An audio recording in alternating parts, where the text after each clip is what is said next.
કાશીગીરીજીના શિષ્ય મહંત શ્રી ગંગાગીરીજી મહારાજ ગાદી પર બિરાજમાન થયા. તેઓ પણ ક્ષૌત્રિય દાનિષ્ઠ અને સિદ્ધ હતા. તેમની પ્રકૃતિ ઘણી જ ગરમ હતી, તેથી તેમની આજ્ઞા વગર તેમના ઓરડામાં જઈ શકાતું નહીં. જનસંપર્ક ઓછો હતો અને શાસ્ત્રના અધ્યયનમાં મગ્ન રહેવામાં વધારે સમય પસાર થતો.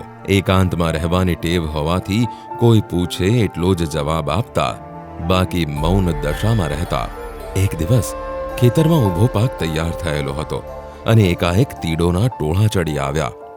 આ જોઈ લોકો ગભરાઈ ગયા અને મહેનત પર પાણી ફરી વળશે, તીડ પાકનો નાશ કરશે તે જાણી દોડતા દોડતા સિદ્ધ ટેકરી પર આવ્યા અને મહંત શ્રી ગંગાગીરીજી મહારાજના ચરણમાં પડી ઉગારી લેવાની આજીજી કરી.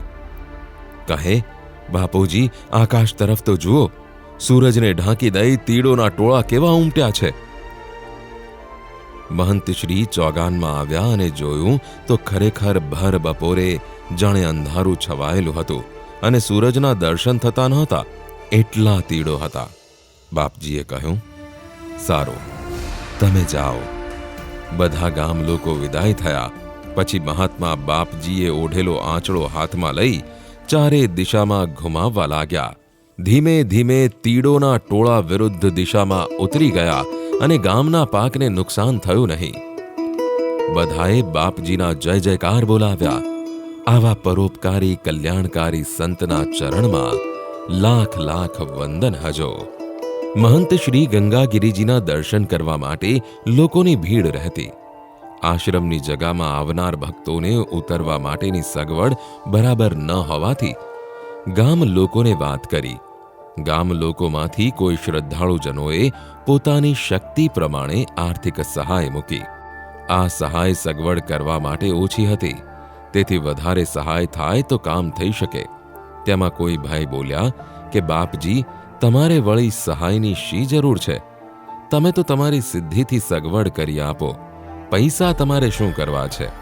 આ સાંભળી મૂકેલી સહાય બધી સળગતી ધૂણીમાં નાખી દીધી અને ત્યાં ઊભા થઈ વિદાય થયા. આ જોઈ ગામ લોકો મૂંઝાઈ ગયા અને મહંતશ્રીને ઘણા મનાવ્યા પણ ન માન્યા અને ત્યાંથી તેઓ શ્રી તેમના ભક્તો જે સરસપુરમાં હતા તેમને ત્યાં આવ્યા. ભક્તોના ભાવ અને આગ્રહથી થોડો સમય રોકાયા. તે દરમિયાન વેદાંત પુસ્તકોનો અભ્યાસ કરાવતા તેમના જ્ઞાનનો લાભ લેવા લોકોના ટોળા વીંટળાયેલા રહેતા. તે દરમિયાન અલ્હાબાદમાં કુંભમેળો ભરાયો અને મહંતશ્રીની ઈચ્છા ત્યાં જવાની થઈ. તેમની સાથે ભક્ત શ્રી જીવણલાલ આશારામ પટેલ તથા બીજા ભક્તોએ આવવાની ઈચ્છા દર્શાવી, પણ તેમને ના પાડી અને કુંભમેળા તરફ પ્રયાણ કર્યો. ત્યાં હવે પોતાના નશ્વર શરીરને છોડવા માટે ઉત્તરાયણના સૂર્યની રાહ જોતા રોકાયા. તે દરમિયાન સરસપુરના ભક્તો ત્યાં જઈ ચડ્યા અને જાણ્યું કે મહંત શ્રી શરીર છોડવાના છે. તેથી ત્યાંથી તાર કરી સરસપુર ખબર આપી અને ઉત્તરાયણનો સૂર્ય થતા પ્રાણાયામ દ્વારા પ્રાણને બ્રહ્માંડમાં લઈ જઈ બ્રહ્મલીન થયા. આ વાતની જાણ સંન્યાસ આશ્રમના 1008 ગાદીપતિ શંકરાચાર્ય સ્વામી જયેન્દ્રપુરી મહારાજને થઈ. તેમણે તરત જ પોતાના શિષ્ય શ્રી કૃષ્ણાનંદજીને અલ્હાબાદ પ્રયાગરાજ મોકલી શાસ્ત્રોક્ત વિધિથી સંવત 1992 પોષ સુદ પૂનમના દિવસે ત્રિવેણી સંગમમાં તેમના શરીરને જળ સમાધિ અપાવી.